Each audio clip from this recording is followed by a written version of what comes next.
want to thank everybody who's been with me, my Xbox clan. Kobe going back to play Madison Square Garden, and he's like, hey, hook me up with dinner with Heath Ledger. Like Russell Westbrook, that was a great feat the other day. I couldn't even tweet it out. It's Coach Frank Vogel here, full of enthusiasm and positive energy. Well, first of all, you don't smoke peyote. And there was a couple games where I was at a hookah lounge. That's the truth. I wasn't smoking hookah, but I was there. There was a time when the Israelites were wandering in the desert, and all of a sudden, bread came down from heaven. That's kind of what today feels like to have KCP join. Welcome back to Bulls vs. Blazers. It's been a long week of, we kind of took the holiday weekend off. We had the 2-part vibe check last week. Part 1's on the free feed.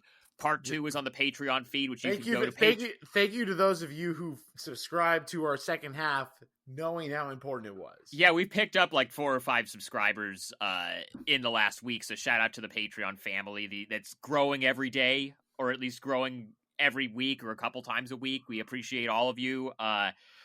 Go to patreon.com/BullsVBlazers to join the family. You'll get an extra episode every week. You can get these free episodes on Apple, Spotify, Google, wherever else you get podcasts. I'm Sean Highkin.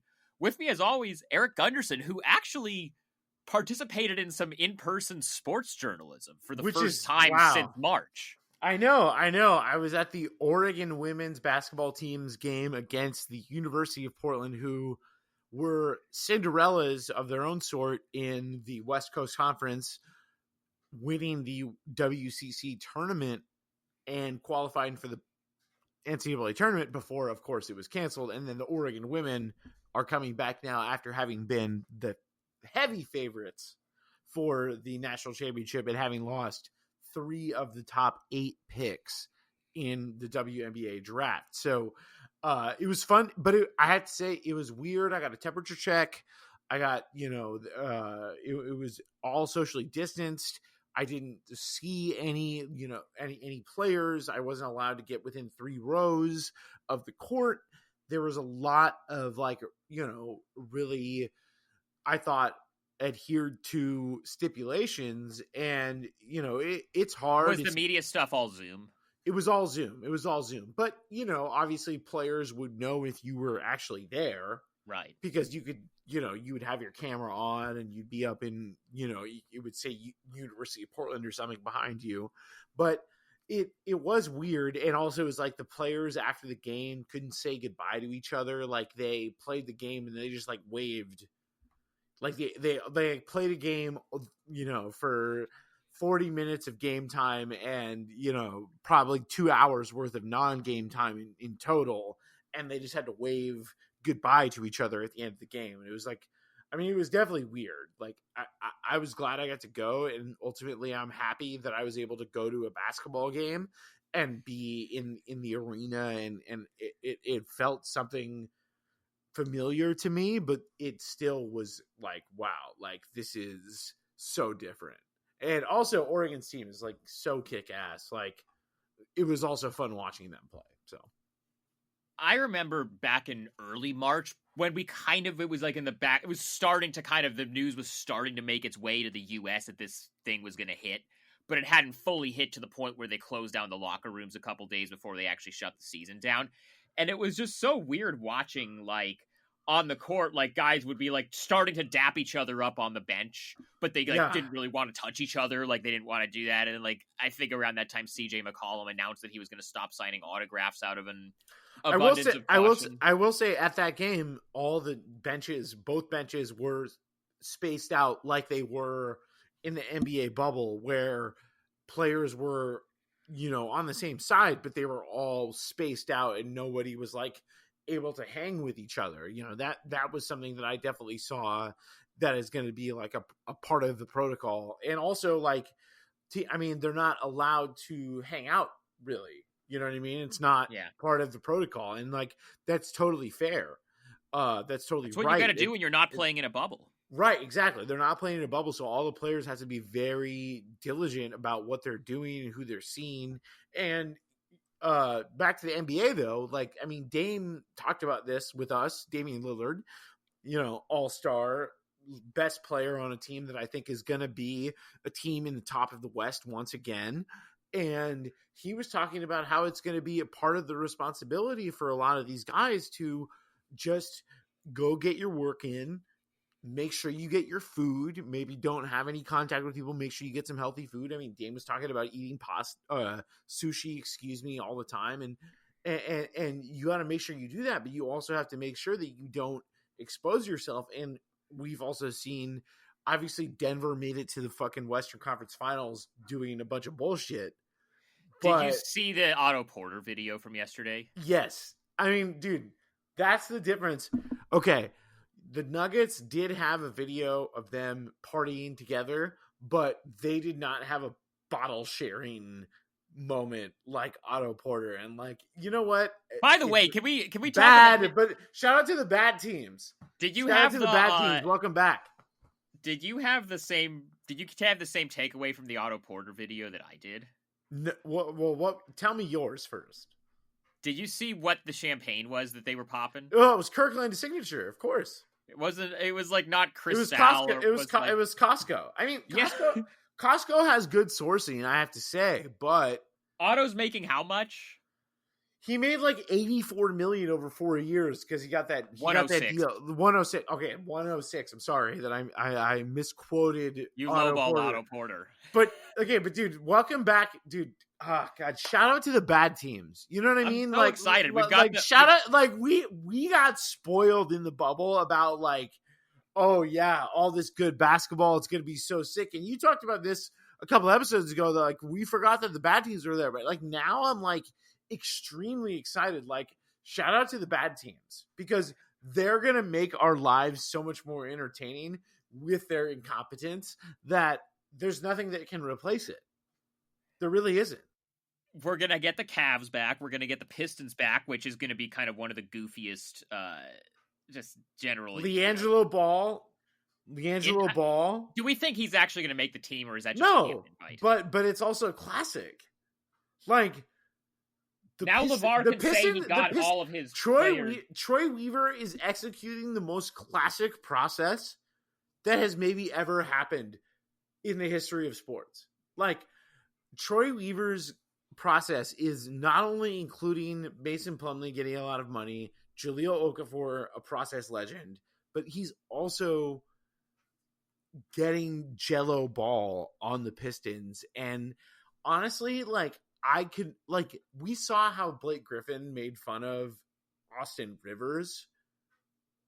Could you imagine how it would be if Blake Griffin made fun of LiAngelo Ball?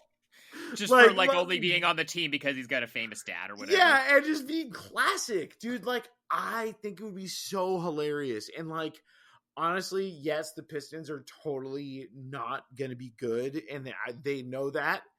And they let go of Christian Wood and all this stuff. But I sent you the clutch points graphic today that was the three Ball brothers because LeVar had some quote where he was like, My boys keep getting better, but it's like how they keep evolving all the different phones. Like they keep making phones that are better. And then it was like Lonzo is a Nokia flip phone and LiAngelo is a BlackBerry and LaMelo's an iPhone, which is kind of backwards because because LiAngelo is like not an NBA player and Lonzo is. So like Lonzo should be the Nokia flip phone. I have to give credit. Here's the one thing I will say. Obviously, LeVar has been pushing for his kids to be on the team for a long time, but I will say that I know that Jello probably fucked up the most of all the kids because he got that arrest in China. Right. But when I would watch the show Ball in the Family, there was nobody that I would see in the Ball family that was like so dedicated. Like, I just want to play basketball for the rest of my life. And like, you know what? Like, if you're Detroit and you suck, like, why not bring Jello Ball into the fold? Like, who cares? Like, I love it for Detroit, and I'm so excited. Like, Detroit is so bad. They, like, okay, I know that I'm nitpicking them about Christian Wood, but would have re-signing Christian Wood really, like, you know, like been... That's less money they would have had for Jeremy Grant and Jahlil Okafor and Josh Jackson and like four other... But does it get them anywhere? Yeah, I don't know. It doesn't get them anywhere. So who cares? They also still have to play Blake because they need to up his trade value if he's healthy. Yes, and that's the thing that they're counting on. And it would be fun if Blake became Blake again. He was really good 2 years ago. His first full When season in they Detroit, he played. They were the 8th seed. He played 76 games, and then last year he just wasn't healthy. No, yeah, and I would love Blake Griffin on a lot of teams, but he's got to show that he can play and be an actual part of a team because he can't right now. Or at least he hasn't for a really long time. Did you see? I actually, we talked about kind of the Pistons being bad. You want to talk about teams doing bad teams doing entertaining things? We got to shout out the Love and Hip Hop Sacramento. There's been some big developments on there. I mean, we love Hassan Whiteside on Love and Hip Hop Sacramento. The Homecoming.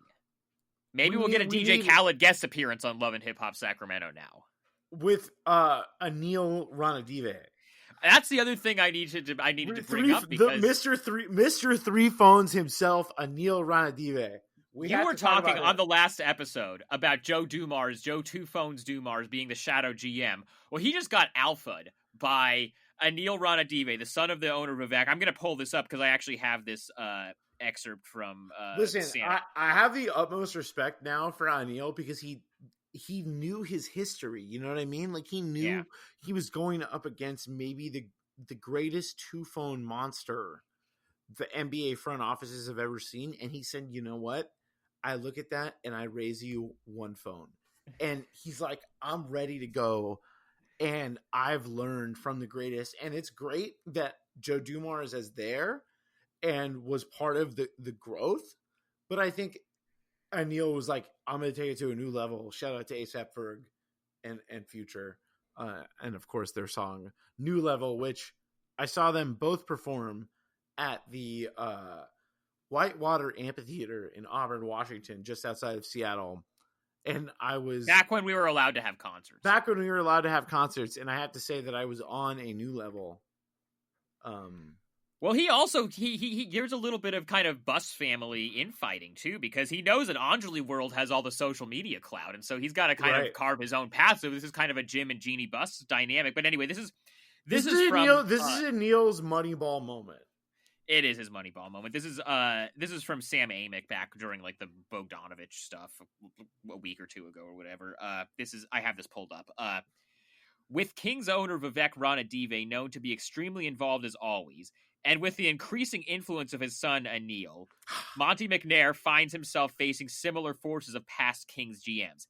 There are questions already arising about whether Ranadive is truly empowering McNair. God, Sam Amick. Hell yeah. Shout out to Sam Amick. That's the OG. That is, we love Sam Amick. He and I, my first job in the business was at USA Today, so he was, he was awesome to work with. He's still somebody I talk to and has helped me out with stuff. So yeah, shout out to Sam. That's the homie. And he's in Sacramento, and so he's the most plugged in guy there. Yeah. He's Sac till he dies. And also I don't know him like that because we've never been colleagues on that level, but obviously he would come to Portland whenever Portland was good. Sam and I are good friends, and I big fan of Sam Amick. So we stand anything that he says is Bulls versus Blazers certified. Especially if it's on the topic of the Kings, because he's been on that beat longer than anybody. It's very certified. So take what he just said to the bank. That is 100%. But I do think that, the Kings, I love what they've done. I love that they've just said fuck it. But also, I just don't think that they're going to be very good. Honestly, we should move on from the Kings. We should move on from the north part of the NBA. The one thing I will say about the Kings is they should have matched the Bogdan deal and then just tried to flip Buddy somewhere.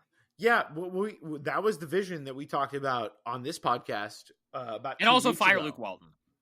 Yeah, but more importantly, keep Bogdan because they need talent, and losing Bogdan is wow.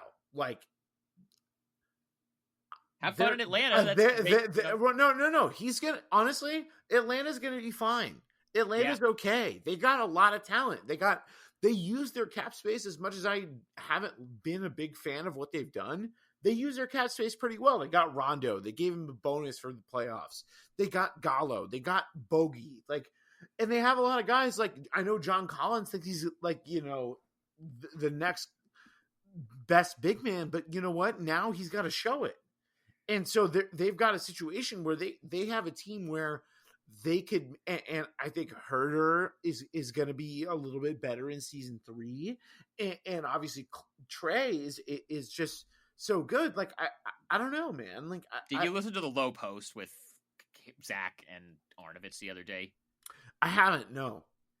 They were talking about the Hawks, and Zach said something like, the Hawks have heard all of the nobody wants to play with Trae Young talk, and we're very happy that they were able to do as well as they did in free agency. So that's just going to be a fun thing to keep an eye on. Wow. Especially now that he's clutch. Wow. Is he gonna in a couple of years try to force his way to the Lakers or something? I don't know. Who's to say? I mean, I was not in on Trae for a while. I did not like their team last year, but I have to say, as someone who is a Hawks skeptic and a Hawks,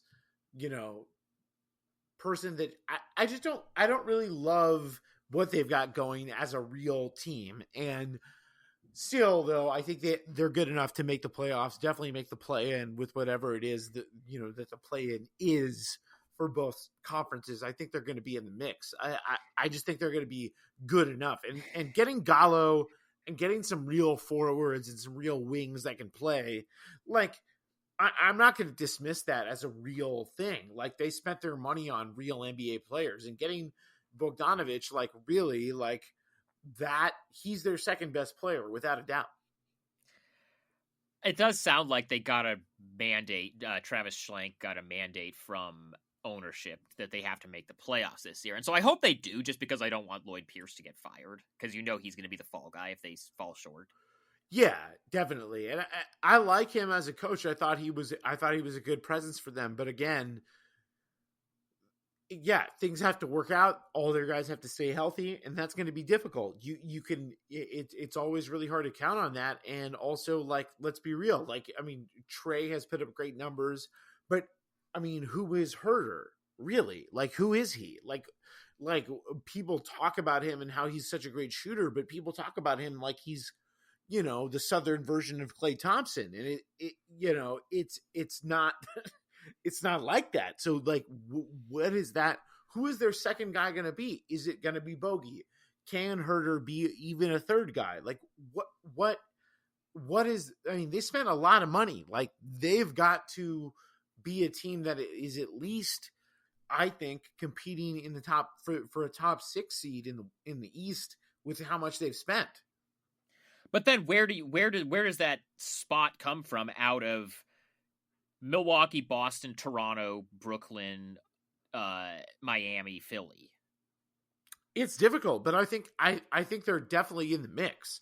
One of those teams that you just named could be a 7 seed. Speaking of which, we need to talk about the Vibes Council. Oh my God!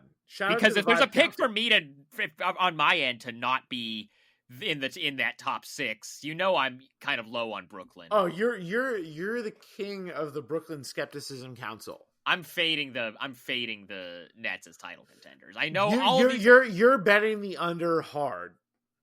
Well, what is the over under? I don't. You know what? We're looking this up right now. I don't even know, but we're gonna look it up. I enjoyed Steve Nash's comments yesterday about kind of the different duties of the different members of the Vibes Council, where Jacques Vaughn is going to be running the defense, Mike D'Antoni is going to be running the offense. I also enjoyed Jared Allen today saying that he saw it was coming, that he's going to be coming off the bench for DeAndre Jordan, by which I mean, or he saw it was coming when Kenny Atkinson got fired, because whoever they hired was going to just be doing what Katie and Kyrie wanted. So for all these reasons and more, I know there's been talk. Everybody who's worked out with Durant this offseason has said that he looks incredible. And if he's back to himself, and maybe I'm being an idiot and I'm overthinking it, but I'm still not high on, this team. I still think there's kind of a lot of weird vibes. So right now their over under is 45.5 out of 72. So that translates to 50 to 53. I think they'll hit 54. I think they'll hit the over, but I also like the way they're talked about. I think people kind of expect them to be like a 65 win team in an 82 game season, and I'm not there with that. I think they'll hit the over on that though. Yeah, no, I think they will. I think they'll still be a top seed in the East. I definitely understand the skepticism about them moving forward. There's obviously the James Harden rumor as well. Like, we obviously know he's not going to go to them anytime soon, but we do know that James Harden would totally, or Kevin Durant, would totally be down with swapping James Harden for Kyrie Irving. Like that, I don't even think that's like. Well, I feel like are... that's the one thing. I feel like that's the one thing that we've learned about this Brooklyn situation is that KD would much rather have James Harden than Kyrie. I think Kyrie's that's the not one part of this, is it? Is he though? Like, he's not. Like, my understanding is that the idea would be that they would have all three of them. I agree that that's the ideal, but I do think that if you pushed KD to the limit and you said, who would you rather have? I think he'd rather have James Harden. And I think the reason the trade isn't happening is because the Nets won't trade Kyrie, because he was part of the reason that they got Durant. And I understand why it's not happening, because why would Houston do it if they're not going to get Kyrie? It would be pretty funny if they, before they can even play like a full season together, Durant gets Kyrie traded for Harden once they, after they kind of came together as a package deal. That would be kind of the funniest way for it to play out. But I don't see that happening. No, I don't think it's going to. I don't think he can do it. Also, like, I don't think Durant, like in terms of just like the sentimentality of coming to the Nets and leaving the Warriors after doing what he did to leave Oklahoma City, I don't think he's realistically being like, yes, this is the way, because I just don't think he can do that again. So speaking of the Nets and the Warriors, that's opening night. I love it way tighter than putting the fucking Pelicans on opening night. Get that shit out of my face. And the Pelicans are the early game on Christmas, which is fine. That's totally fine, but it's so much better for them to not be opening night. Like, okay, I hope Zion is healthy for the whole year. I hope their whole team is healthy. I hope Ingram is healthy. I love Adams as an addition, but still, like, we've realized, I think, and also I think it was also partially because Durant was out the whole season, that they need to put their best players on TV, and Zion compared to Durant is like, you just got to put Durant on TV. And Steph as well. Steph is back. The Nets' first two games of the year are against the Warriors, KD's old team, and against the Celtics, Kyrie's old team. So that's gonna be fun. Honestly, so I'm gonna run this down. This is what we have so far for the schedule. So opening night is Nets Warriors in Brooklyn and Lakers Clippers, which that's cool. That's gonna be good. And we knew, and listeners will know that ring night was going to be on TNT and the Lakers were going to be on opening night no matter what happened. Yeah.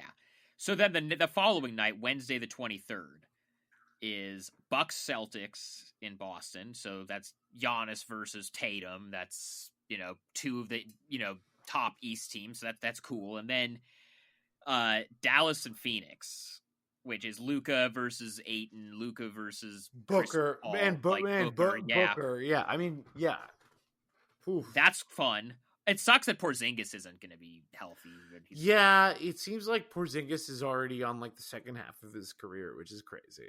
Yeah, it's rough. Like, and then he's already in the load management, like Dwayne Wade, second era of the Heat part of his career. Yeah, and then so then Christmas Day. This whole Christmas Day slate is pretty good.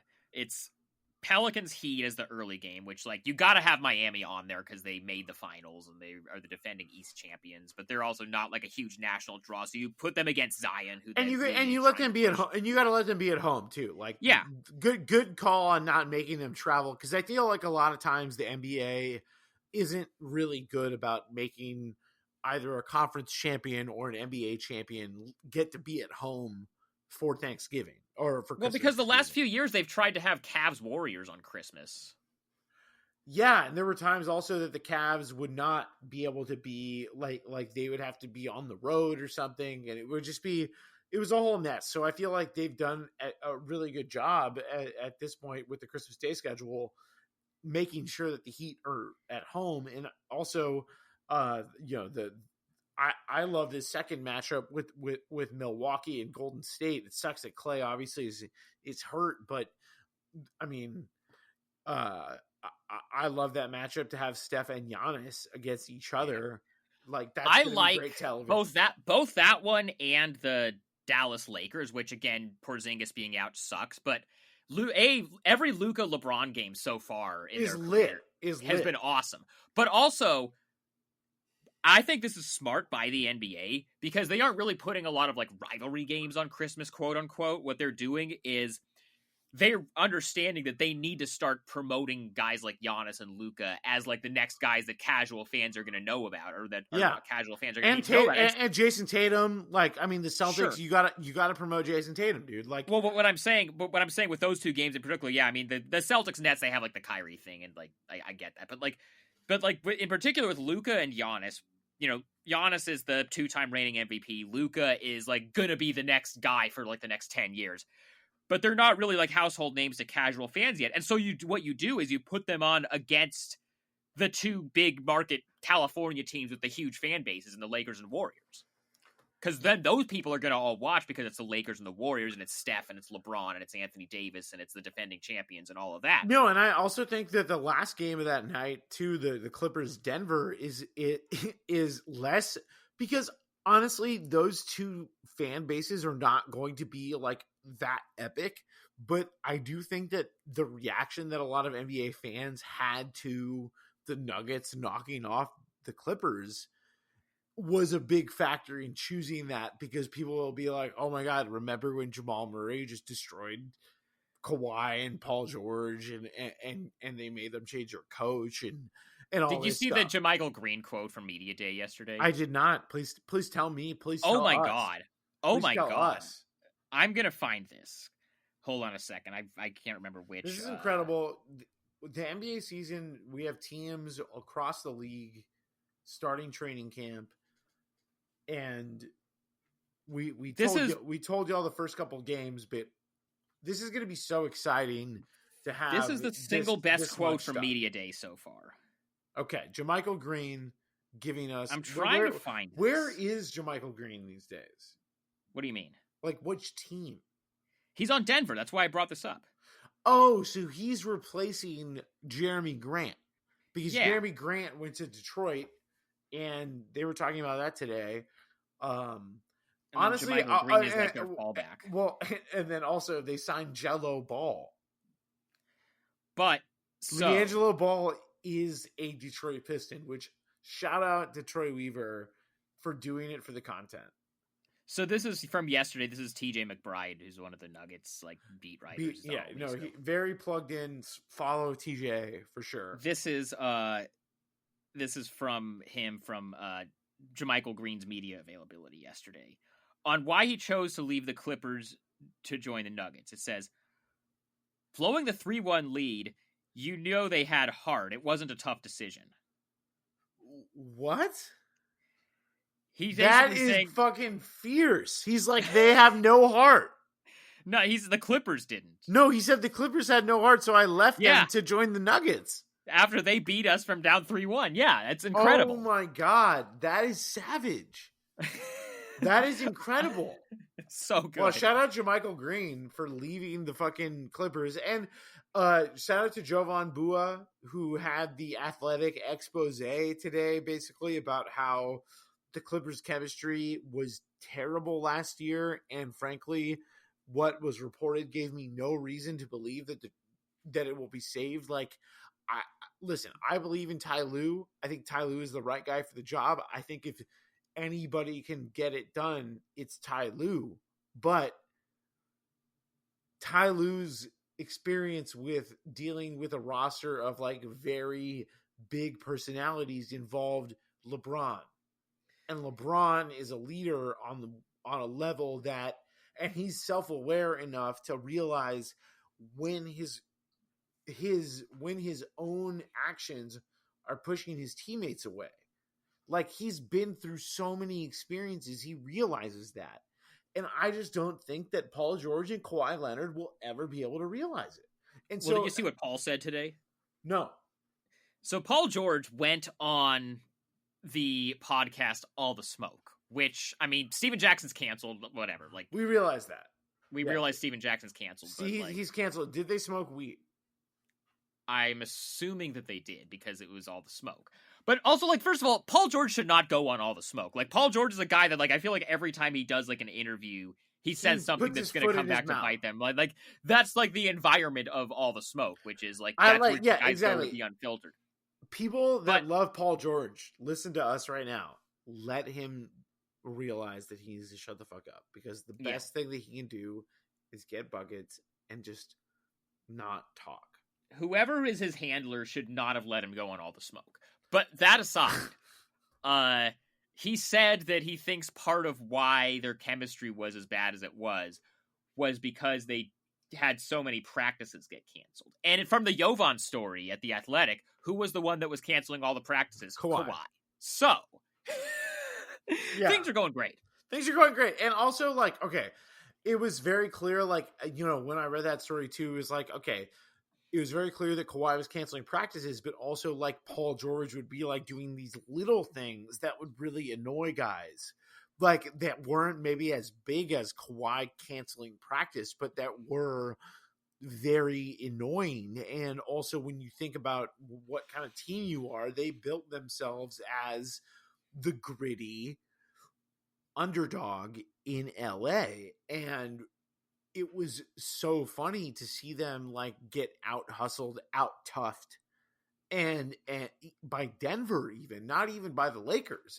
And that's something that the Clippers still, even though they got Serge Ibaka, which I think is great because he's friends with Kawhi, which is something that Jovan pointed out in his article. Even though that he does have a connection with him, I don't think it's strong enough to be like, wow, I believe in them. Like, to me, with the way the Lakers had the offseason, the way they added to their team, the way they got younger, they're the best team in the NBA, period. Like, there is no doubt to me. And I think there's a lot of teams that are vying for the position of getting lucky against the Lakers if they have something bad happen to them, but they're the best team in the league, period. Like there is nothing that happened this offseason that makes me think that they can't repeat, as much as I hate to see it. Like, oh, I agree. I'm picking them to win the title. Like, that's they're gonna win. They're gonna win. So, you want to talk about LeBron's extension? I know you have thoughts. Yeah. So, my thoughts basically would be to tell those of you to think about it in this way, because this is the way that I think about it, is that LeBron had a player option for the 21-22 season. He picked that up, and then he added another year to his contract, and then also has a player option for the following year. So he added 2 years plus one. So wait, does he have a player option for 23-24? Yes. Because I just saw all the reports say he has it goes through 23, but he has an option for the year after that. I'm almost 1,000,000% sure that he does. Okay. So I think that that's what it is. I think that he has an option, but he picked up his option from 2 years from now. So he's going to be there, but the reason he's got that player option, obviously he's LeBron. He got them Anthony Davis. Without Clutch Sports, the Lakers would be done. like we don't have to spell this out to anybody, but like, he's going to be ready to leverage his position, because there's a very good chance that Bronny is going to be eligible to join the NBA when he's a free agent. And it's gonna be pretty funny to see kind of how that draft plays out, if that is indeed the year that he is able to be in the draft, if the high school thing gets lifted. And I think it will. I think it will. Yeah, like I think it will, just for all Bronny. the chatter. And also, like, it would be really weird if the chatter of like the last 6 or 7 years would go the other way. You know what I mean? Like you and I know this, and this is something we're going to keep your third eye open, our listeners. Like, we have been hearing that they're going to turn it over at some point. Like, it's going to change because there's a certain point where it has to. And I think with Bronny, I think it is the perfect time. But here's the thing: is I'm not a AAU scout. Like, I'm not like the most up to date like guy like with like opinions on prospects or Bronny's. I'm not pretending that I am either. I follow Bronny because of my work, because I work for LeBron Wire, and I'll watch guys that come to Nike Hoop Summit. But I will never. This is a disclaimer for all BVB listeners. Like, I have seen young prospects that are coming out next year, but I'm not going to pretend like I know them or am an expert on them, because it's a hard business. And also, like, I haven't seen enough of them. I haven't seen them in person. And I feel like that's something that gets lost on a lot of people, that like you can watch a lot of tape, but it changes things when you watch people in person. What I have heard, though, from people who do know more about this stuff than I do, is that Bronny is kind of just another guy as a high school player. That he's not like this can't-miss prospect who's for sure going to be a lottery pick. So, but what I'm interested in is if some team who's thinking about drafting him, right. Let's say he's like not even necessarily talent-wise a first-round pick, which I think is possible. But whatever team drafts him knows that they're getting the LeBron farewell tour as a package deal for drafting Bronny. Is he going to like go from basically like being a second-round talent or like a training camp invite level talent or a late first-round talent to being like a top 5 pick just because you're also getting LeBron for a year and getting his farewell tour and getting all the jersey sales and ticket sales and hype that comes with that? No, listen, Bronny, my NFL fans will realize what I say when I say it, but the way Bronny looks right now when he's working out with his dad, he looks like a young Takeo Spikes. Like, his neck is so thick and so ready to go and so ready for contact. Like that, I just think that he's going to be ready to go. I think that LeBron definitely is going to want to play with his son. And I think that he realizes that Bronny probably has the best chance of being an NBA player. And so I think he's putting himself out there, and listen, maybe the Lakers aren't going to be in a position to draft him with their, station in the season. But if they see to themselves, like, we can keep LeBron James, we can keep Anthony Davis, we can keep the Clutch Sports thing going, which is really the only thing that keeps their franchise going. Let's we're not going to hide about this anymore. Like, without Clutch Sports, the Lakers are done. The Lakers are the Knicks. The Lakers are the Knicks. Exactly. The Lakers are the Knicks. They are done. They are out of here. No one cares about the Los Angeles Lakers without Clutch Sports. So if LeBron says, I'm going to be gone unless you draft my son or trade up to draft my son, it's going to happen. It would be pretty funny. I can't decide what would be funnier. I think the funniest possible thing would be if the Knicks end up with Bronny, and then LeBron finally goes to the Knicks 15 years after he was supposed to go there the first time as a free agent. That would be funny. That would be funny. It would also be funny if it was like randomly, like, I don't know, Memphis or Sacramento or Detroit or some just random franchise that drafts Bronny, and then LeBron plays the last year of his career for the Indiana Pacers. Yeah, you know what? I don't think that happens, honestly, anymore, because I feel like maybe I'm tripping, but I feel like LeBron and Rich and company have found a way to maneuver where they need to maneuver, and I don't think that they have to. I think they're going to be together for as long as they want. I have another question about the whole Bronny situation. If you're Bronny and you're 18, you're going to go into the NBA, Are you really trying to have your dad on your team? Are you really trying to like just have you're 18, you're getting money for the? Are you really trying to like have your dad be like hanging out with you the whole time? Like I don't know if I would be. I bet also that a part of the reason that LeBron is down to be a free agent is he'd be like, I'll play with you 1 year and then we're done. Like, because I feel like LeBron, perhaps more than anybody in the history of the league would realize like how important it would be to have your even if you're your professional adolescence to yourself, and how heartening that would be, and also how much that would be able to bring you back to your real family. And I think that LeBron is uniquely equipped to realize that, because he, I think, thinks abnormally about other people. So I don't think a lot of people that think about other people think about them as much as LeBron does. This is another just kind of third eye prediction here. So I'm sure you saw this week that Under Armour is launching a Curry sub brand of Under Armour, like how Nike has Jordan brand. Yeah, and it reminded me of how people earlier in the summer were like, he's gonna leave Under Armour, and then I was like, well, they gave him a lot of stock in the entire company.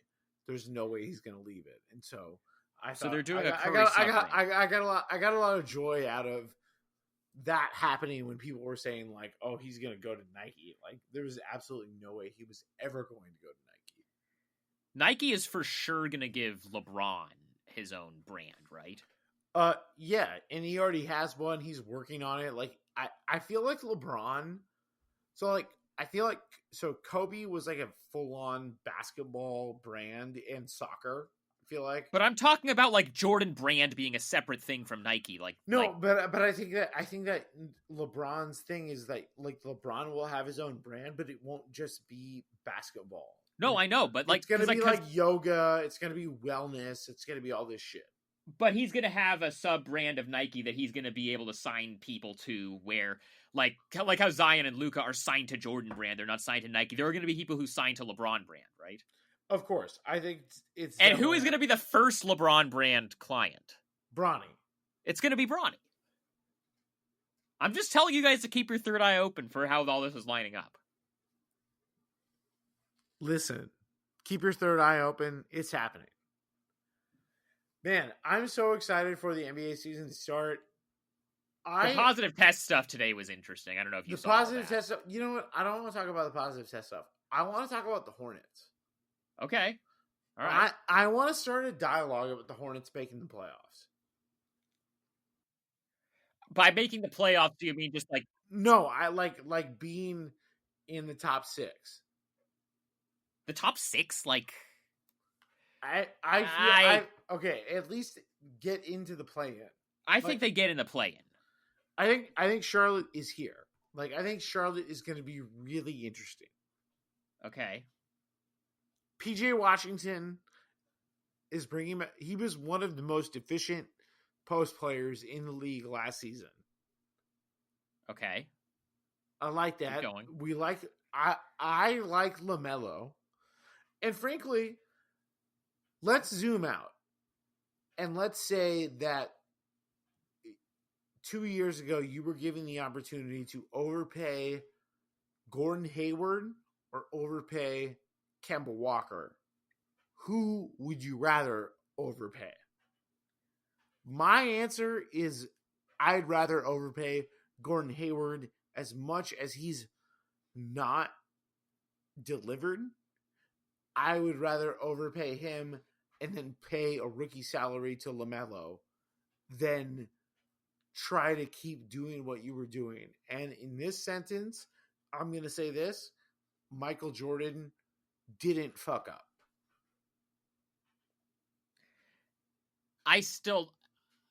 Sure, yeah. I think the Hornets are going to be decent. I think they're like a solid 9 or 10 seed. I think they're in the. I think they're in the play-in. Okay. They're fine. Okay. I like Miles Bridges. I like Devontae Graham. I like some of these guys, but I would like them more if they did the Russ thing, but obviously now that they have LaMelo, they're not going to do that. And LaMelo brings as much. Dude, I really like. Okay, I hate to be dunked on for a second, but Okay, the flexibility that you have when LaMelo is your guy and your ceiling. What's the difference between LaMelo Ball's ceiling and Russell Westbrook's ceiling? Really, what's the difference? at this point, I mean, I think LaMelo's got a higher ceiling. I'm And talking about like just for this year, though. And you don't have to pay him anything. Like, I hate to be that guy, and obviously they waived Batum, which was... You're still paying Batum like dead cap for the next 3 years. Totally. And I agree with that. Like, that's totally a waste of money. But at the same time, like, hey, like, why not just be like, fuck it. Like, just do something different and not just keep churning your fucking oars in the same direction. I don't understand why they shouldn't keep going with some of the pieces that they have. Okay, I mean, I'm not against it necessarily. I could see them being a playoff team, like kind of one of the lower seeds. I can understand. Melo has talent, dude. Whoa! Don't call him Melo. LaMelo. We're not doing that. You're right.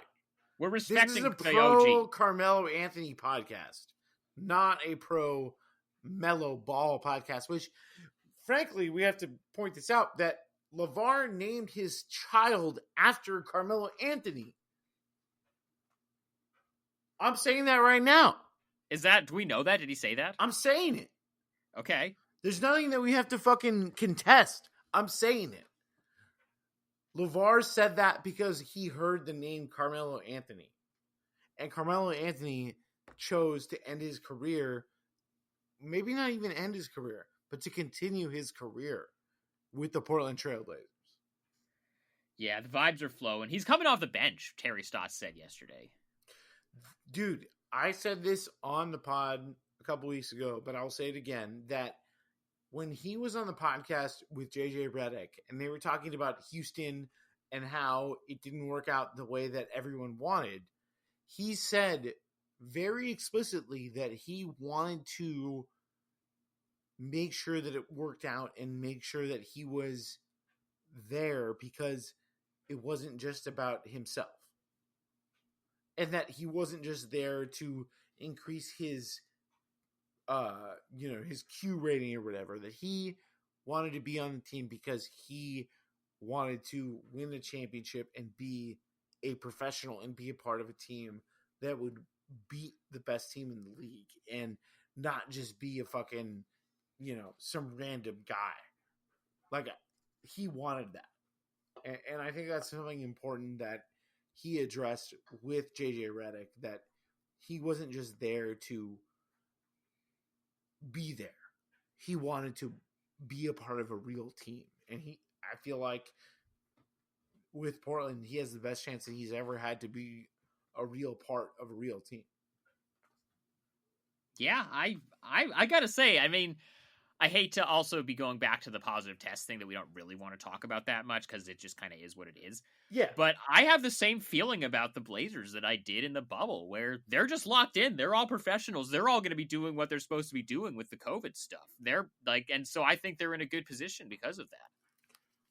Oh, totally. I feel like they're locked in. I mean, they were locked in the bubble, but they're so much more talented now. I mean, look at their forward roster. Let's just Dame, CJ, Nurk, Robert Covington at the 4, and then Derrick Jones Jr., who, you know what, he's kind of like he's a super turnt Mo Harkless. Yeah, that's the comparison that I've heard from a couple of people. And Covington reminds me a lot of Aminu, but a better shooter. Not just a better shooter. Defenses think he's a better shooter. And that is something that I think a lot of NBA teams and a lot of NBA fans don't respect, is how much the other team respects you. And Covington is a guy that every team across the league looks at and says, we can't leave that guy open. And it's the same with Carmelo Anthony. It's the same with Dame. It's the same with CJ. And I think it's also very close to the same with Gary Trent. If Rodney Hood is healthy, that's another guy that like is a good shooter. And he has a little handle to him, which is going to cause problems. I really do feel that. And listen, it's going to be a very difficult off season. It's going to be a very difficult season, period. But this already is the best Blazers team that we've seen in over half a decade. Yeah, I think since that last LaMarcus Batum Matthews one, where West tore his Achilles. I think before that season was the year when they traded for Robin Lopez. Yeah. And they got Darrell Wright. They got Mo Williams, and Mo Williams was the sixth man.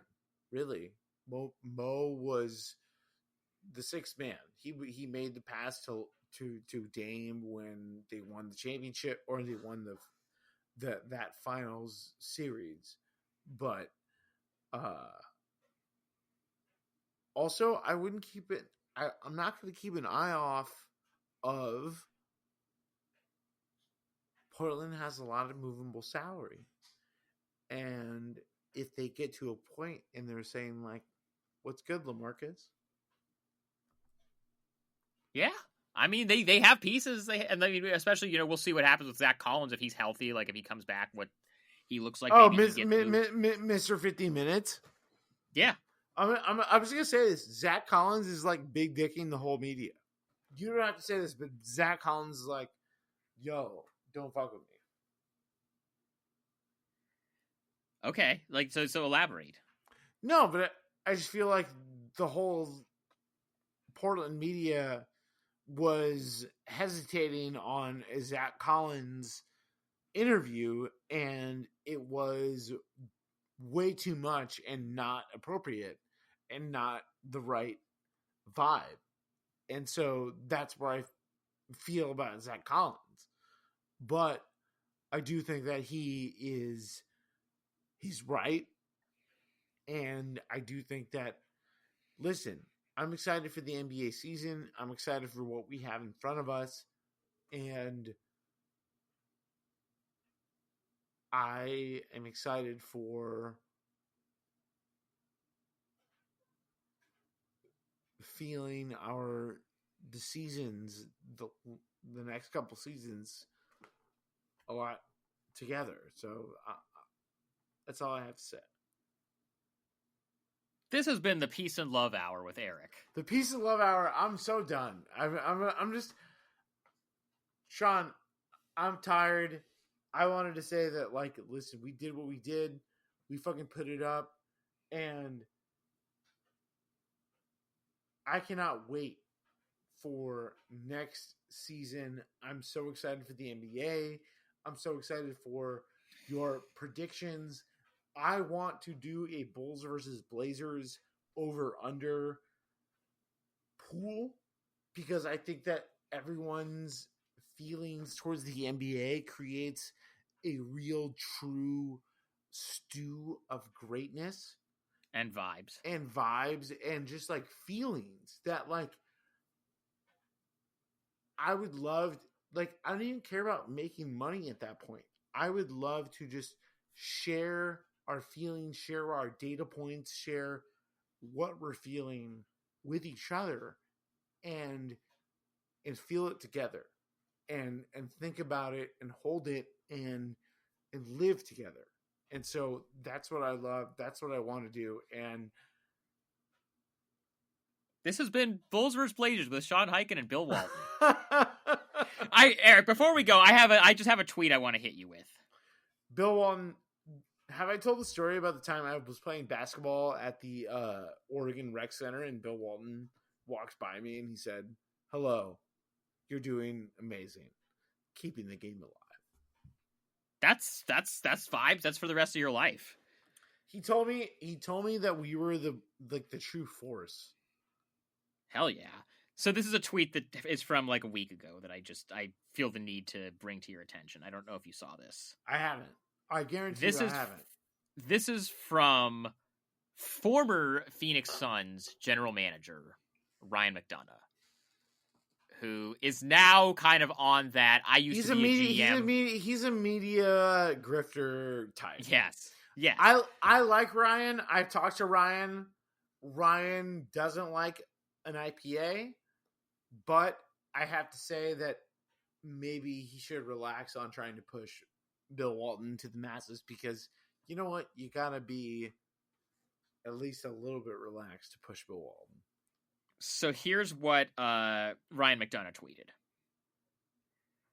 Where can I get a Kelly Oubre Jr. Warriors jersey? I'd like to buy them in every size and color.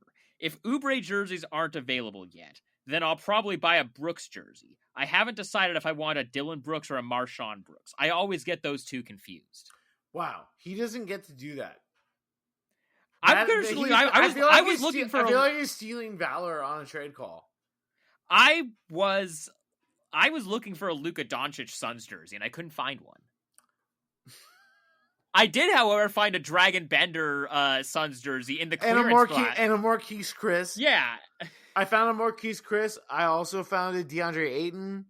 And an Isaiah Thomas. I found a Mikal Bridges. I found a Cam Johnson. But I couldn't find a Luka Doncic jersey in the Phoenix Suns. You don't get to take shots at James Jones, who's a way better GM than you. When you didn't take it, Luka. After hiring his coach from the Slovenian national team. I feel like this is the perfect time to sign off. Yeah. I just wanted to bring that tweet to your attention. No, and you know what? The tweet should be brought to his attention one more time, because he fucked up. Because everyone knew that Luka was the guy, and he refused to say that he was. So, good night. I'm done. Buenas noches. Hasta luego. Shout out to the family. Shout out to the family. All right, we'll be back later this week with a Patreon episode. Peace. So we stopped recording, and then literally 3 minutes later, we get the Woj alert from about John Wall being traded for Russell Westbrook. So, okay, here we are. We're back. Live reaction. Blood during Houston. Blood gang. Houston gang. Let's fucking go. John Wall. James Harden.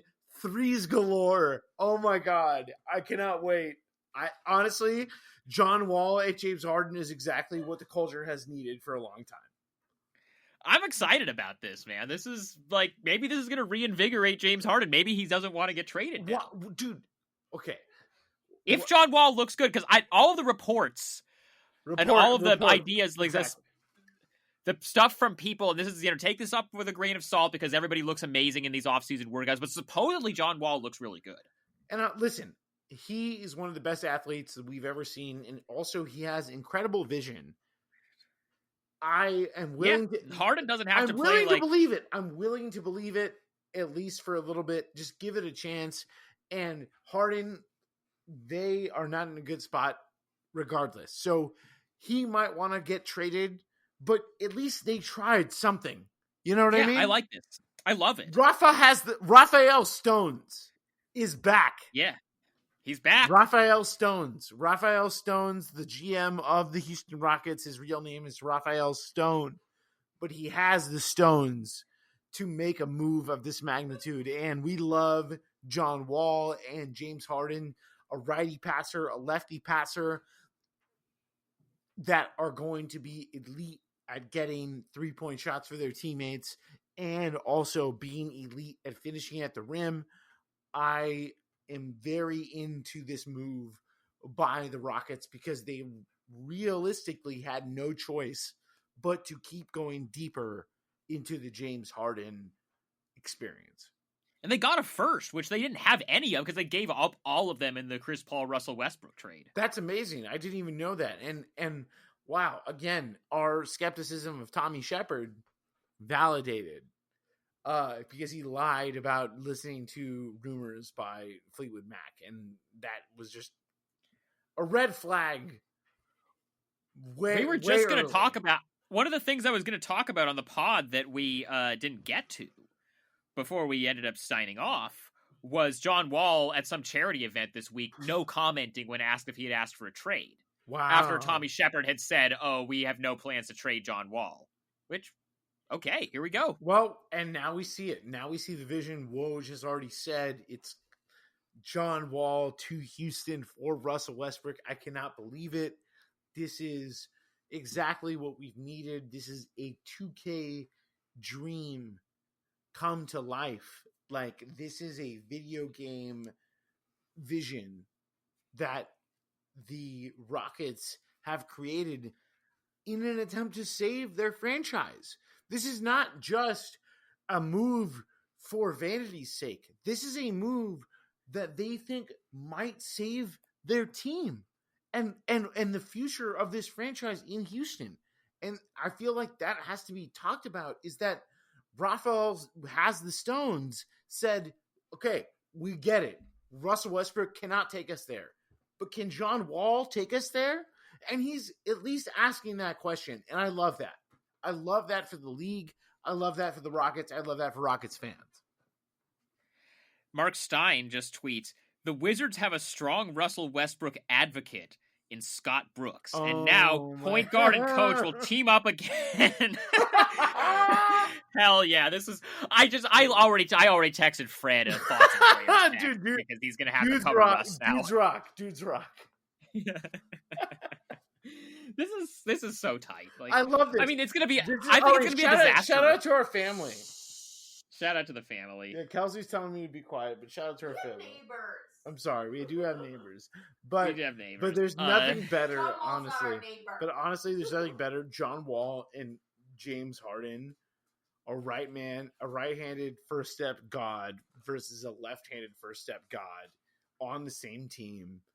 I feel like Rafa has the stones, realized this was his only hope. It's going to be kind of a disaster in DC, right? Totally. John Wall, Russell Westbrook, and Bradley Beal. Come on, get out of here. I'm sorry. I have no expectations for that. But John Wall and James Harden, like that. If Wall's healthy, that could change the league if it works. Like, if he's healthy. If he's healthy, that could change the league. Like, I don't want to be too dramatic, but it really could. And like, I cannot wait to watch it go down. And listen, Washington, they gave up a pick. Washington gave up a pick, yeah.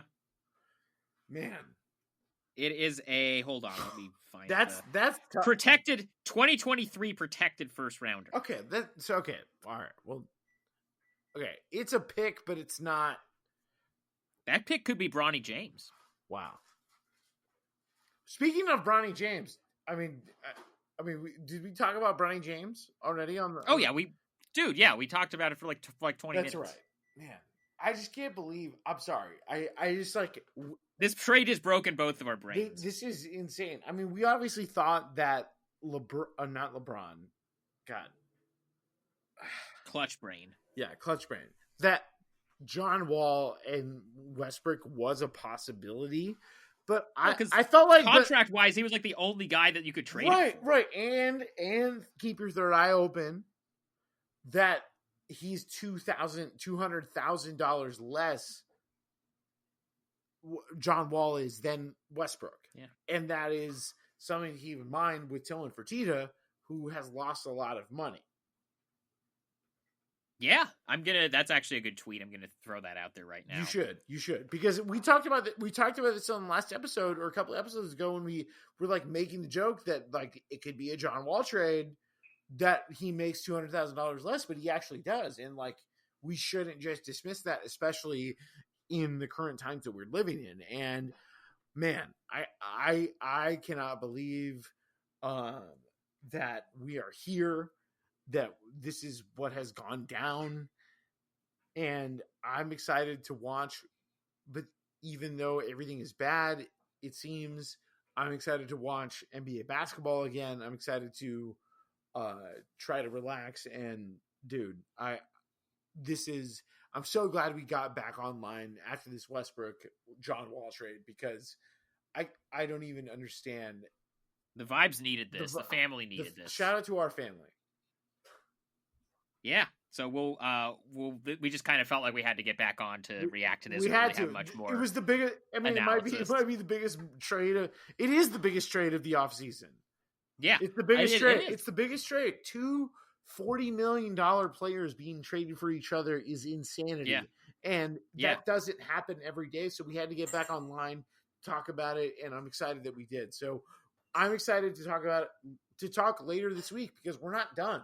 This is just the first part of our week.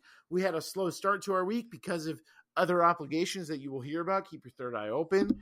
Maybe go by to your big for the brand, big for the family. Big for the brand and the family. Maybe go to your local newsstands, and we will talk after we are done talking about this quick section of this incredible turn of events in the basketball world. Yeah, absolutely. So we'll be back later this week. Peace.